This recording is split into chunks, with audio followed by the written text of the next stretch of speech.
Hello and welcome to 52 Weeks. This week we're going to be continuing through Chapter 4 in the Parks, Civic, and Open Spaces.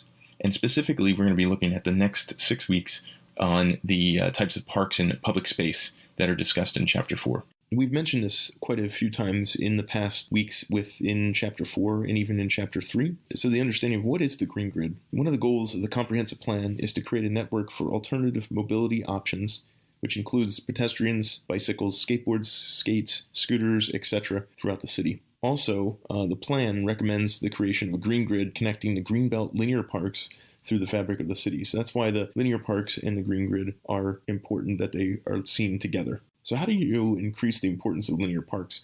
One way is looking at increasing access to the park system from the neighborhoods that are adjacent to it by offering protective passage to the city's large regional parks. We also look at these as serving as parks in their own right, providing facilities for active recreation such as walking, jogging, and biking. If you've been on the Greenbelt, you've seen this, and it's quite a nice amenity to have. Also, within the linear parks, we can think about circulating potential customers to commercial places they might not otherwise visit. So this becomes a way of recreation and connecting to commercial spaces. It also increases the adjacent real estate values while taking up a relatively small strip of land, attracting tenants and owners with proximity to the park's amenities. It becomes an attraction to build on. The idea of the green grid goes back to some earlier discussion, but in Goal 4.9, the city as a park is important, going back to Manning's idea.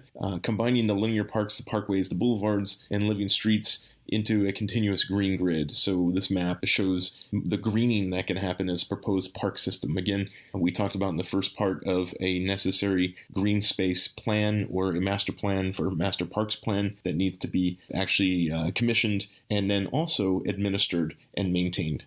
So within the green belt, one of the huge parts is the riverfront park. So goal 4.9.2, activate Riverfront Park. We want to look at the transition from the 2nd Street, Front Street, and then down to the river, and also the communities that are adjacent to that. So even in Warren Manning's words, here's also an opportunity to establish a splendid esplanade with gardens, playgrounds, promenades, and colonnades.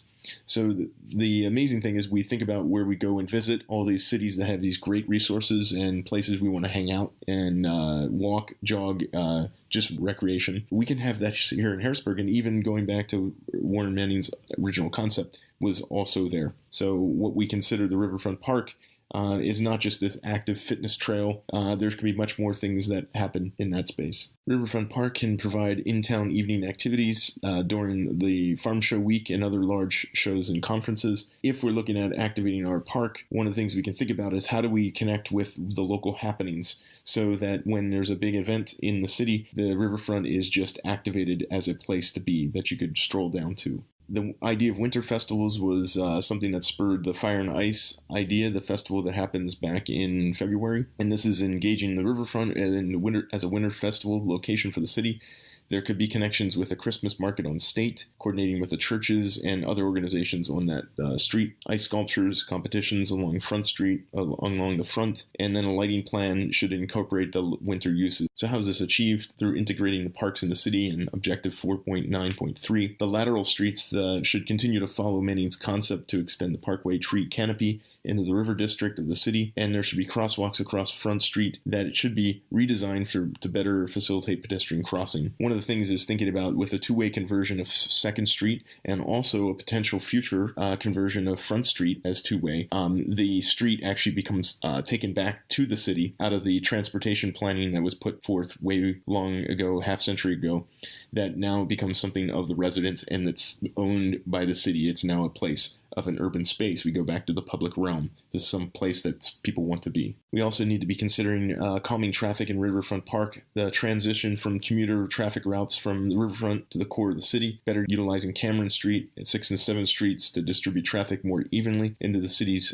street grid. So these should all be part of the systems thinking, especially the street syntax. Mentioned that on bharrisburg.com is a way to understand how people travel, not only walking, but also adapting to vehicular traffic. Where do people go, knowing the trips that are around the city? This should all be data that's collected and used in a way to plan for Harrisburg in 2030. So how does this all come together? One thing is the establishing conservation trusts, the tree management, the 100-year floodplain, the future outlook of self-insuring trusts is going to be a continual thing that's discussed. When we look at these cities that continue to face flooding, we just had that recently, Nebraska and out in the west, and still trying to deal with flooding. This is going to be a constant issue.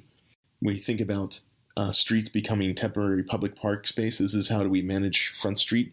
If it is even two-way streets, or it's a street now that a good portion of the day is not heavily impacted. Outside of the commute into town and commute out of town, this is not. The traffic is relatively thin. Local downtown traffic grid should allow for regular closing of Front Street for traffic in the form pedestrian zone. When there's one-way streets, a return to two-way traffic movement. So this is another thing to consider, is if we have Second Street as a two-way, now we've actually freed up what could be done on Front Street. And I would also argue that Front Street needs to be thought of as a two-way street as well. Consider that in its planning. We can begin to break down the areas between each of these streets. So we got the Southern Green, we got Shipoke Neighborhood, the Walnut Street Bridge, the Waterworks, the Sunken Garden, Governor's Mansion, and Fort Hunter. There's all these spaces that can be attributed to some unique waterfront access. So we can look at this objective of restoring, renovate, and repair the riverbank. That should be our 3 R's for the future, along with reduce, reuse, recycle. We can coordinate and collaborate and critically think and be creative. So thinking about 4 C's in that mentality, we need to be working together. This is Harrisburg's biggest problem, is working together. There's various leaders that are out there. Everybody wants to be a leader. Everybody wants their name on something or credit for something. We've got to stop that. We can do that by educating well in the grades through K through 12 and around Central PA, is that it takes a collaborative effort. This is the 4 C's in action for 21st century learning. So this is done through the coordination of Capital Region Water, the EPA, Environmental Protection Agency, and the Department of Conservation of Natural Resources, DCNR. We can collaborate. These entities have already come together, but this can be used to renovate the riverbank and create a step system to restore the natural riverbank, and trying to figure out how to do that well. In all of that transition, we can deal with pedestrian and bike pathways, natural bank transitions, appropriate vegetation and bank stabilization, and improve lighting with dark sky design guidelines. That is, and we're not going to put up all these bright lights that just illuminate everything. One of it is how do we do it well so that we think about safety, security, but also allow for our parks to not blind the neighbors that live nearby. The Paxton and Cameron Parkways is the next area. This is completing the Greenway system. We have a 20-plus mile loop around the Capital Area Greenbelt. So the Capital Area Greenbelt Association was established in 1990, and they're looking at trying to maintain the Capital Area Greenbelt with funds. There's some really good folks that are involved in this, and it's been a long time effort to get awareness and bring awareness, particularly some of the things that are detrimental with damming that happens in the creeks, and a level of education and awareness that needs to happen.